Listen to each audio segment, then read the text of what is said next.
Donc, euh, nouvelle vidéo consacrée cette fois aux sondes d'oscilloscope. Alors, qui dit sonde d'oscilloscope dit connexion sur une entrée de type BNC sur cet appareil. Et qui dit entrée BNC dit câble coaxial. Donc, en quoi consiste un câble coaxial avec un connecteur BNC? Eh bien, vous pouvez voir l'embout BNC de type mâle qui vient se connecter sur un embout de type femelle sur l'oscilloscope. Et donc, vous pouvez voir qu'au centre, vous avez un conducteur et que sur le pourtour, vous avez la bague métallique, mais plus près du centre, vous avez de toute façon encore une couronne métallique. Et concrètement, c'est relié à quoi? Donc, je vais vous approcher ça de l'écran et essayer de faire la mise au point. Je ne sais pas si on arrivera à le voir. On devine, en tout cas, c'est irisé, il y a des reflets. On devine, malgré le flou à l'image, qu'il y a voilà, un pourtour métallique, un isolant et un conducteur central. Donc là, quand le câble est complètement dénudé, on le voit mieux. Donc en dessous de la gaine noire, vous avez une tresse métallique.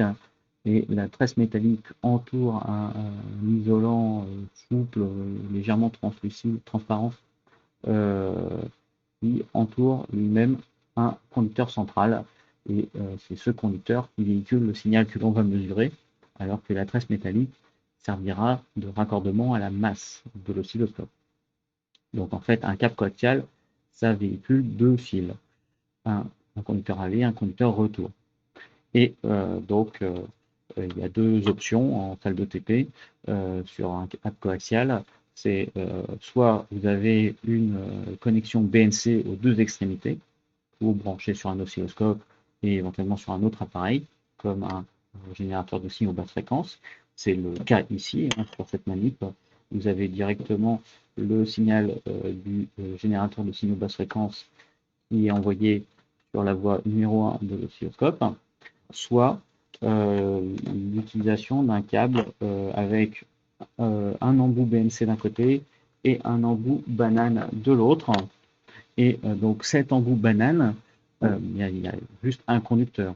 Donc le truc à ne pas oublier et qui curieusement est oublié ici, c'est de raccorder le blindage, euh, donc la tresse métallique, à ce trou ici dans lequel il faut brancher un fil classique comme ceux qu'on a vu dans les vidéos précédentes, banane, banane, banane. Alors là, il n'est pas raccordé. Pourquoi?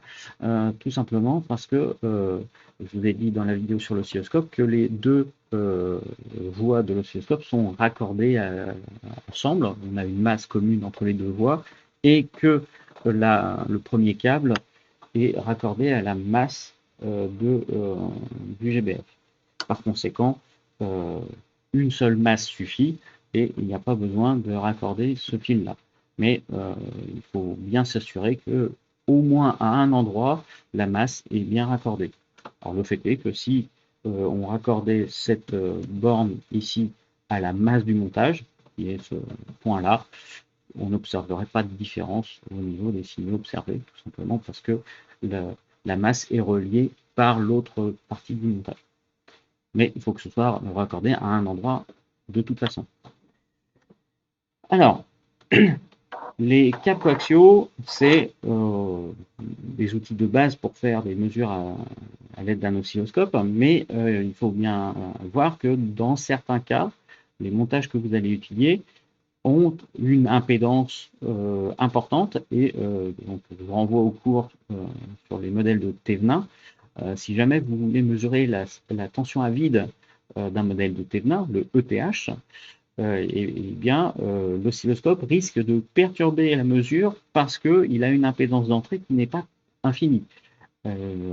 En pratique, un oscilloscope, là, ça n'est pas marqué, c'est généralement le cas à côté des entrées, vous avez une résistance d'entrée de 1 mégaohm. 1 mégaohm. Et si jamais votre montage étudié a une impédance de Thévenin de cet ordre-là, ben rien que le fait de brancher l'oscilloscope va diviser par 2 la tension mesurée. Donc si vous voulez vous affranchir de ce problème-là, il vous faut augmenter l'impédance d'entrée de l'oscilloscope. Et pour obtenir ce résultat, il faut utiliser ce qu'on appelle une sonde de tension. Donc ça ressemble à ça. Donc un câble coaxial, alors extrêmement fin, extrêmement souple, mais donc avec un embout BNC pour brancher sur l'oscilloscope. C'est ce qu'on va faire. Et à l'autre extrémité, vous avez les 2 conducteurs qui sont nécessaires pour faire le raccordement complet. Le conducteur central avec ici la pointe de touche, qui est normalement encapuchonné avec cet accessoire qui est un grip fil, donc c'est un crochet qui va permettre de s'agripper à un endroit dans un circuit, à condition que le circuit soit prévu pour. Et l'autre conducteur qui est relié au blindage du câble coaxial, c'est ce petit accessoire, c'est une pince crocodile qui va permettre d'agripper la masse du montage. Donc à ne pas oublier, en tout cas s'il y en a besoin. Le fait est que cette sonde, elle va augmenter d'un facteur 10 l'impédance d'entrée de l'oscilloscope. On va passer de 1 mégome à 10 mégomes, à condition qu'il ne soit pas dans une position qui le rende inopérant, cet appareil. Là, vous avez un interrupteur avec marqué, alors, je ne sais pas si on le verra à l'écran, x1 ou x10. Là, il est en position x10. S'il est en position x1, la sonde ne sert à rien, on a un bête câble coaxial. Donc en position x10, on va augmenter l'impédance de l'oscilloscope par 10. C'est pas tout à fait un simple pont diviseur de tension, mais presque. En fait, vous allez rajouter une résistance de 9 mégomes en série avec l'impédance de 1 mégome de l'oscilloscope. La somme des deux faisant 10. Et la contrepartie de ça, c'est que la tension mesurée sera divisée par 10.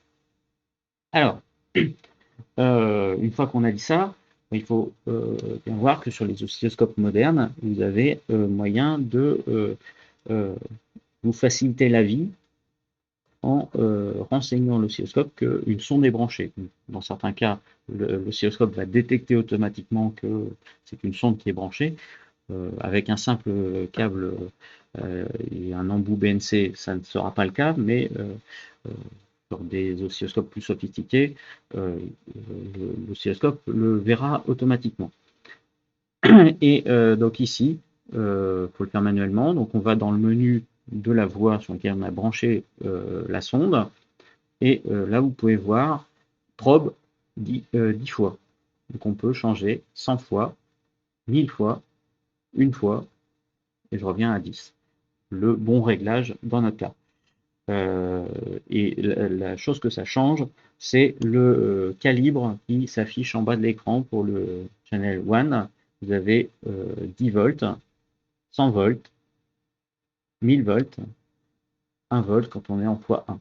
Donc en fait, ça change pour vous le calibre en tension pour avoir une idée exacte de ce qui est présent au niveau de la pointe de test de la sonde. Alors, une précaution importante quand on utilise une sonde, c'est que ça n'est pas tout à fait un pont diviseur de tension, c'est un peu plus compliqué que ça. Et donc, pour s'assurer qu'il n'y a pas de problème, je vais essayer de le brancher correctement. L'oscilloscope est généralement muni d'un générateur de signaux carrés. Et ce générateur sert à tester si la sonde est correctement réglée. Au niveau de la base du connecteur BNC, vous avez un orifice par lequel une vis est visible. Donc, je vais débrancher, voir. Donc l'orifice ici, il y a une vis de réglage. Et cette vis de réglage, il va falloir la tourner de manière à ce que le signal observé soit parfaitement carré. Vous avez un signal carré qui est généré par l'oscilloscope, que vous devez voir à l'écran est carré. Bon, là, c'est le cas. Et normalement, ça devrait être le cas. Vous n'avez pas besoin de faire de réglage.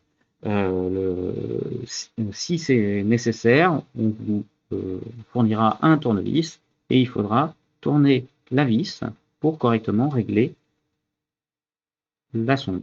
Là, vous pouvez voir ce que donne une sonde mal réglée.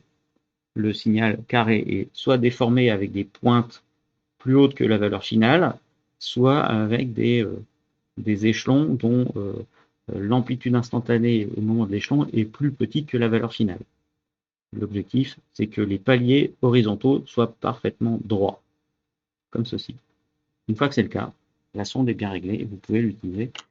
Ce sera un simple gain 1/10 que vous obtiendrez sur la bande passante de la sonde et de l'oscilloscope en règle générale, qui est indiqué généralement sur la sonde elle-même. Donc là, en l'occurrence, vous aurez peut-être du mal à vous le dire. C'est une sonde 70 MHz. Bon, je pense que ça, la mise au point, c'est pas bien fait. Mais c'est pas grave.